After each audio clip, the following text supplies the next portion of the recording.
I was diagnosed at 15 with a pilocytic astrocytoma. It took 2.5 years to get my diagnosis. When I was 13, I came back from a school trip, middle school. We went to France, and when I came back I said to my mum, my hearing's not right. I don't hear things correctly, and she took me to the doctors. The doctors basically told me that I had an ear infection, put me on some antibiotics and told me that it would go away. It didn't.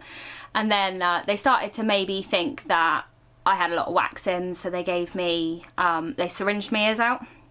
I think I don't even know how many times they did that. It was just pointless. So that didn't help either. They kept telling me that I had ear infections, kept putting me on antibiotics, nothing was helping. And then, yeah, it took 2 years, and then a locum doctor came along, just so happened to be there when I went in. I said, look, you know, still getting these ear problems, still don't feel like I'm hearing correctly. She looked back through all of my notes and said something's not right. And for the first time, it was like somebody believed me. She then put me for a hearing test, and turned out that I had like 130 odd % in this ear because it was compensating so much for this one. And I had 28% in this one. And they went, something's not right. And then I think it was a month later, I had another hearing test, and my hearing had gone down to 13% within a month.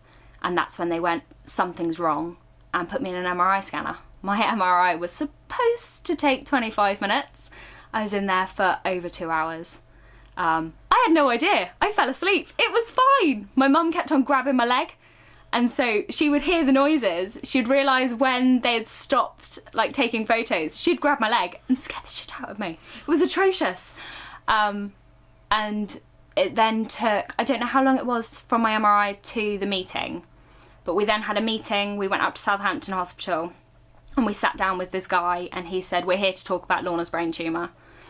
We had no idea. Nobody had warned us. We had no idea. And then that was on the Monday. That was on Monday the 4th of July 2005.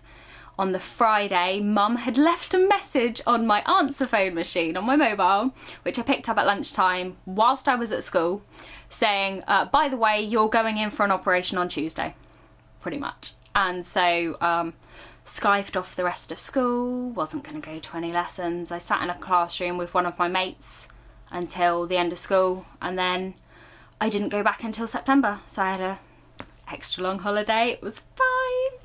And then, yeah, operated on the Tuesday, home on the Thursday, and now I'm here.